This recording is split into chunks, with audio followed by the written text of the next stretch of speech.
नमस्कार दोस्तों, कैसे हो? उम्मीद है आप बहुत अच्छे होंगे। तो आज की इस वीडियो में मैं आप सभी को विटामिन के मोस्ट इंपॉर्टेंट क्वेश्चन लेकर आया जो आपके पेपर के लिए बहुत ज़्यादा उपयोगी है। अगर आप किसी भी एग्जाम की तैयारी करते हैं तो आपके लिए ये वीडियो बहुत ज़्यादा यहाँ पर उपयोगी सिद्ध हो सकता है, क्योंकि मैं आप सभी को विटामिन के मोस्ट इंपॉर्टेंट क्वेश्चन लेकर आया जो आपके एग्जाम में आने की पूरी यहाँ पर संभावना होती है। ठीक है ना? तो चलिए हम लोग यहाँ अपने प्रश्नों की ओर चलते हैं, इसका उसका जवाब हम लोग यहाँ पर जानते हैं। ठीक है ना? तो पहला प्रश्न आप लोगों के सामने है, विटामिन शब्द का सर्वप्रथम उपयोग किसने किया था? आपसे क्या पूछा जा रहा है? इसमें पूछा जा रहा है कि विटामिन शब्द का यहाँ पर उपयोग सबसे पहले किसने किया था? तो इसका सही आंसर हो जाएगा यहाँ पर कश्मीर फंक ने विटामिन शब्द का उपयोग किया था। ठीक है ना? अब इसके बाद आपसे ये भी पूछ लिया जाता है, विटामिन शब्द का उपयोग कश्मीर फंक ने किस वर्ष किया था? तो यहाँ पर इसका जवाब हो जाएगा 1912 ईस्वी में यहाँ पर किया था। तो आपको जिस तरह से क्वेश्चन पूछे उसी तरह से आपको यहाँ पर जवाब देना है। ठीक है ना? चलिए अब इसके बाद क्वेश्चन नंबर 2 की ओर चलते हैं। क्वेश्चन नंबर 2 है, विटामिन को कितने मुख्य भागों में यहाँ पर बांटा गया है? आपसे क्या पूछा जा रहा है, विटामिन को कितने मुख्य भागों में बांटा गया है? तो इसका राइट आंसर हो जाएगा यहाँ पर 2 भागों में। कितने भागों में? यहाँ पर 2 भागों में यहाँ पर विटामिन को बांटा गया है। कौन कौन से होते हैं? देखो, एक होता है विटामिन को जल में घुलनशील, एक पहला क्या हो जाएगा, पहला हमारा जल में घुलनशील हो जाएगा। ठीक है ना? अब इसका दूसरा क्या हो जाएगा, यहाँ पर वसा में घुलनशील हो जाएगा। क्या हो जाएगा? वसा में घुलनशील। ठीक है ना? अब देखो यहाँ पर जल में घुलनशील कौन से विटामिन होते हैं? डी होता है और क्या होता है, यहाँ पर सी होता है। ये किसमें घुलनशील होता है, किसमें घुल जाता है? यहाँ पर जल में घुल जाता है। ठीक है ना? अब इसके बाद देखो यहाँ पर वसा में घुलनशील कौन से होते हैं? ADE के होते हैं। क्या होते हैं? ADE के। ठीक है ना? तो आपको ये सारी चीजें आपको याद रहनी चाहिए। ठीक है ना? किसी तरह से भी पूछ लिया जाए आपको हमेशा ये याद रहना चाहिए। ठीक है ना? इसलिए मैं आप सभी को यहाँ पर इम्पोर्टेंट फैक्ट भी लेकर आया हूँ जो आपके लिए बहुत ज्यादा यहाँ पर उपयोगी रहते हैं। ठीक है ना? चलिए अगले क्वेश्चन की ओर चलते हैं। अगला क्वेश्चन हमारे पास है, कौन से विटामिन वसा में यहाँ पर क्या होते हैं? घुलनशील होते हैं। मैंने अभी अभी आपको यहाँ पर पहले दूसरे प्रश्न में मैं बताया था कौन से विटामिन जो क्या होते हैं वसा में घुलनशील। कौन से होते हैं? विटामिन यहाँ पर क्या होते हैं? ADE के क्या होते हैं? ये वसा में हमारे घुलनशील होते हैं। ठीक है ना? अब देखो यहाँ पर इंपॉर्टेंट फैक्ट भी जानते हैं। देखो, वसा में घुलनशील विटामिन शरीर में संग्रहित होते हैं। कहाँ पर संग्रहित होते हैं? शरीर में ही हमारे पास क्या होते हैं? मौजूद होते हैं।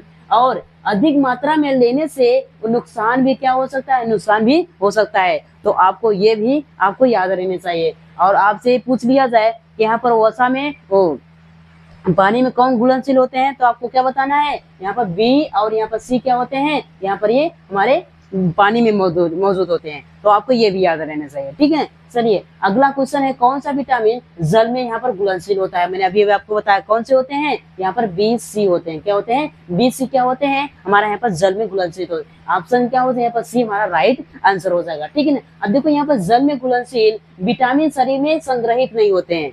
जो हमारे जल में घुलनशील विटामिन होते हैं शरीर में यहाँ पर मौजूद नहीं होते हैं। क्या होता है? इसलिए इन्हें नियमित रूप से यहाँ पर लेना आवश्यक होता है। ये कहाँ मौजूद होते हैं? बाहर मौजूद होते हैं, फल फूल में आप क्या होते हैं? मौजूद होते हैं। ठीक है? इसलिए हम लोगों को यहाँ पर विटामिन B और C को अलग से हमको यहाँ पर एक्स्ट्रा से हमको यहाँ पर लेना पड़ता है। ठीक है ना? तो आपको ये याद रहना चाहिए। चलिए अगला क्वेश्चन है, कौन सा विटामिन सूर्य के प्रकाश से प्राप्त होता है? आपसे पूछा जा रहा है कौन सा ऐसा विटामिन है जो सूर्य के प्रकाश से यहाँ पर मिलता है? जिसका राइट आंसर क्या हो जाएगा? यहाँ पर ऑप्शन बी हो जाएगा। विटामिन डी से हम लोग सूर्य के प्रकाश से कौन सा यहाँ पर विटामिन मिलता है? विटामिन हमको यहाँ पर डी मिलता है। ठीक है ना? अब देखो यहाँ पर विटामिन डी को सनशाइन विटामिन भी कहा जाता है। तो आपको ये भी याद रहना चाहिए, आपके लिए क्या है? मोस्ट है। ठीक है ना? तो आपको ये याद रहना चाहिए। अब चलिए अगला क्वेश्चन है, विटामिन की कमी को हम लोग यहाँ पर क्या बोलते हैं? विटामिन की कमी को हम लोग क्या बोलते हैं? हम लोग यहाँ पर बोलते हैं एबिटामिनोसिस बोलते हैं। क्या बोलते हैं?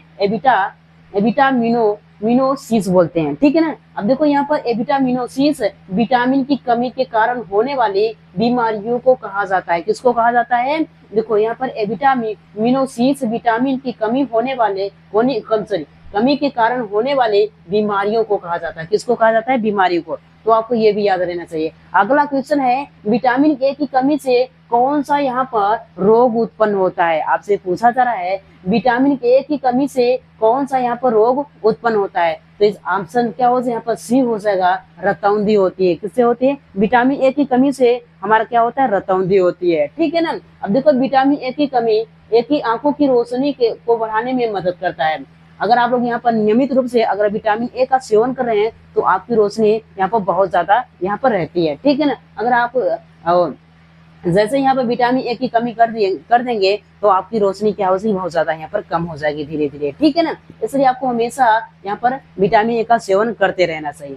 चलिए इसके बाद क्वेश्चन नंबर हमारे पास 8 है, कौन सा विटामिन रक्त का थक्का जमाने में मदद करता है। तो इसका आंसर क्या हो जाएगा, यहाँ पर विटामिन यहाँ पर के हो जाएगा, जो हमारे रक्त को थक्का बनाने में मदद करता है, ठीक है ना। अब देखो विटामिन के रक्त स्राव को रोकने में मदद करता है। जब हमारे शरीर से यहाँ पर जब ब्लड निकलता है तो उसमें ज्यादा ब्लड ना निकले, इसलिए क्या करता है, जो हमारा के का काम होता है थक्का जल्दी से बना देता है, जिससे हमारा जो क्या होता है शरीर से ब्लड नहीं निकलता है, ठीक है ना। चलिए अगला क्वेश्चन है, विटामिन B1 का वैज्ञानिक नाम क्या है। आपसे पूछा गया है विटामिन B1 का वैज्ञानिक नाम क्या है। तो विटामिन B1 का वैज्ञानिक नाम क्या है, यहाँ पर थायमीन है। क्या है, थायमीन है, ठीक है ना। अब देखो विटामिन B1 को थायमीन कहा जाता है। क्या कहा जाता है, थायमीन कहा जाता है। और इसकी कमी से वेरी नामक क्या होता है, एक रोग होता है। तो आपको ये भी याद रहना चाहिए, विटामिन B1 से कौन सा रोग होता है, वेरी नामक यहाँ पर रोग होता है, ठीक है ना। अगला क्वेश्चन है, विटामिन सी का अन्य नाम क्या है। आपसे पूछा गया है विटामिन सी का अन्य नाम क्या है। विटामिन सी का यहाँ पर अन्य नाम है एस्कॉर्बिक एसिड है, ठीक है ना। आपसे ये भी पूछा जा सकता है विटामिन सी का वैज्ञानिक नाम क्या है। तो आपको क्या बताना है, विटामिन सी का वैज्ञानिक नाम क्या हो जाएगा, एक एस्कॉर्बिक एसिड हो जाएगा, ठीक है ना। तो आपको ये याद रहना चाहिए। आपको किसी भी तरह से क्वेश्चन पूछे, आपको हमें घबराना नहीं, हमेशा याद रहना चाहिए। मैं आपको फैक्ट बता रहा हूँ, वो फैक्ट भी याद रहना चाहिए, इसलिए मैं आपको फैक्ट लेकर आऊँ, ताकि आपको किसी भी तरह से आपको क्वेश्चन पूछे तो आपको घबराना नहीं है, ठीक है ना। चलिए अगला क्वेश्चन है, हड्डियों की मजबूत के लिए कौन सा विटामिन आवश्यक होता है। हड्डियों को मजबूत बनाने के लिए कौन सा विटामिन आवश्यकता होता है, हमारा यहाँ पर डी होता है। क्या होता है, डी होता है, जो यहाँ पर हड्डियों को यहाँ पर मजबूत बनाता है। और डी कहाँ से प्राप्त होता है, डी हमारा यहाँ पर सूर्य के प्रकाश से प्राप्त होता है। तो आपको ये भी याद रहना चाहिए, ठीक है ना। अब देखो विटामिन शरीर कैल्शियम के अवशोषण में मदद करता है। किसमें मदद करता है, कैल्शियम के अवशोषण में यहाँ पर मदद करता है। तो आपको ये भी याद रहना चाहिए, ठीक है ना। चलिए क्वेश्चन नंबर 12 है, कौन सा विटामिन बालों की वृद्धि में सहायक होता है। तो ऑप्शन क्या हो जाएगा, ऑप्शन बी B7 हो जाएगा, जो यहाँ पर बालों की वृद्धि में क्या करता है, सहायक होता है, ठीक है ना। अब देखो यहाँ पर यह भी पूछ लिया जाता है, किस विटामिन की कमी से बाल हमारे क्या करते हैं, झड़ते हैं। तो यहाँ पर क्या हो जाएगा, विटामिन सी की कमी से हमारे क्या होता है, यहाँ पर बाल झड़ते हैं। तो आपको ये भी याद रहना चाहिए। चलिए अब देखो यहाँ पर विटामिन B7 को क्या बोलते हैं, बायोटीन भी बोलते हैं। क्या बोलते हैं, बायोटीन भी बोलते हैं। बालों की वृद्धि में क्या करता है, यहाँ पर ये मदद करता है, ठीक है ना। अगला क्वेश्चन है, कौन सा विटामिन मांसाहारी स्रोत से प्राप्त होता है। कौन से ऐसे विटामिन है जो क्या करते हैं, मांसाहारी यहाँ पर स्रोतों से प्राप्त होते हैं। तो इसका आंसर क्या हो जाएगा, यहाँ पर ऑप्शन बी हो जाएगा, B12 है, जो यहाँ पर क्या होता है, ये यहाँ पर मांसाहारी स्रोतों से प्राप्त किया जाता है, ठीक है ना। देखो विटामिन B12 केवल मांस, मछली और अंडे में पाया जाता है। किस में पाया जाता है, मांस, मछली और अंडे में पाया जाता है, ठीक है ना। चलिए अब इसके बाद अगला क्वेश्चन है, गर्भवती महिलाओं के लिए कौन सा विटामिन आवश्यक होता है। तो इसका आंसर क्या हो जाएगा, ऑप्शन ए हो जाएगा, B9 है, जो यहाँ पर गर्भवती महिलाओं के लिए बहुत ज्यादा यहाँ पर उपयोगी होता है, ठीक है ना। अब देखो विटामिन B9 को हम लोग क्या बोलते हैं, फोलिक एसिड भी बोलते हैं। क्या बोलते हैं, इसको हम यहाँ पर फोलिक एसिड भी बोलते हैं। नवजात शिशु में न्यूरल ट्यूब डिफेक्ट को रोकता है। क्या करता है, जो हमारे यहाँ पर फोलिक एसिड होता है, यहाँ पर नवजात शिशु में न्यूरल ट्यूब को क्या करता है, डिफेक्ट को रोकता है। क्या करता है, यहाँ पर उसको बचाता है, ठीक है ना। चलिए अब इसके बाद अगला क्वेश्चन है, सबसे शक्तिशाली एंटीऑक्सीडेंट विटामिन कौन सा होता है। आपसे क्या पूछा जा रहा है, इसमें पूछा जा रहा है सबसे शक्तिशाली एंटीऑक्सीडेंट विटामिन कौन सा होता है। तो ऑप्शन क्या हो जाएगा, ऑप्शन यहाँ पर सी हो जाएगा, विटामिन ई। क्या होता है, जो यहाँ पर एंटीऑक्सीडेंट होता है, मतलब सबसे शक्तिशाली यहाँ पर क्या होता है,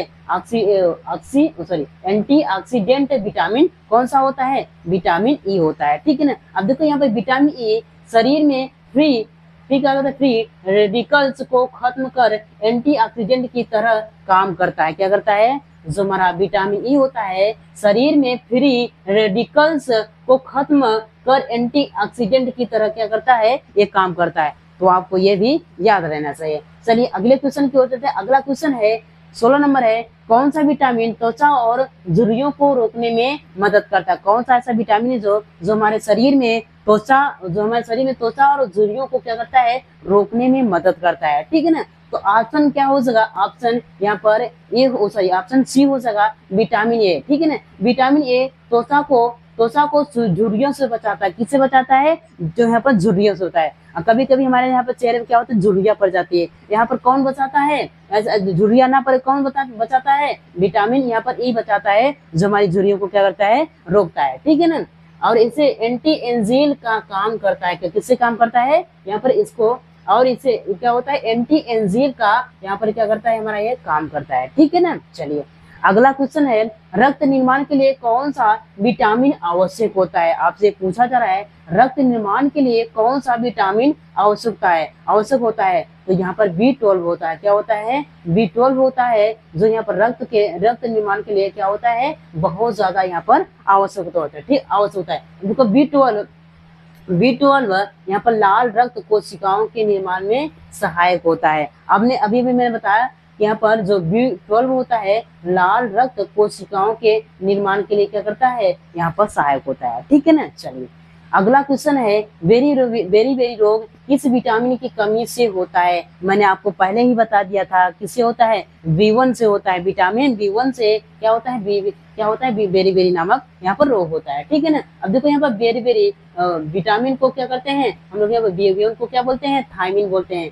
आपसे भी पूछ लेता है B1 का, यहाँ पर विटामिन B1 का वैज्ञानिक नाम क्या होता है, यहाँ पर थायमिन होता था। आपको ये भी याद रहना चाहिए। ठीक है ना, अब देखो इसकी कमी से क्या होता है, हमारे यहाँ पर बेरी नामक रोग होता है। ठीक है ना, जो नसों और हृदयों को क्या करता है, हृदयों को यहाँ पर प्रभावित करता है। किसको प्रभावित करता है? अगर B1 की कमी हो जाती है तो हमारा जो विटामिन B1 की कमी से कौन सा यहाँ पर रोग होता है, बेरी नामक होता है। अगर कमी हो जाती है तो क्या होता है, हमारे हृदय और यहाँ क्या करता है, हमारे नसों और यहाँ पर हृदयों को यहाँ पर ये प्रभावित करता है। ठीक है ना, चलिए अगला क्वेश्चन है, स्कर्वी रोग किस विटामिन की कमी से होता है? विटामिन सी की कमी से क्या होता है, स्कर्वी यहाँ पर रोग होता है। ठीक है ना, स्कर्वी विटामिन सी की कमी से होता है, जिससे मसूड़ों से क्या होता है, खून आना, जिसको हम यहाँ पर पायरिया बोलते हैं। जब यहाँ पर क्या होता है, जब यहाँ पर आपके मसूड़ों से क्या निकले, खून निकले, तो आपको समझ जाना चाहिए कि हमारे मुंह में क्या हो गया है, यहाँ पर हमारे शरीर में किसकी कमी हो गई है, विटामिन सी की कमी हो गई। विटामिन सी की कमी से क्या होता है,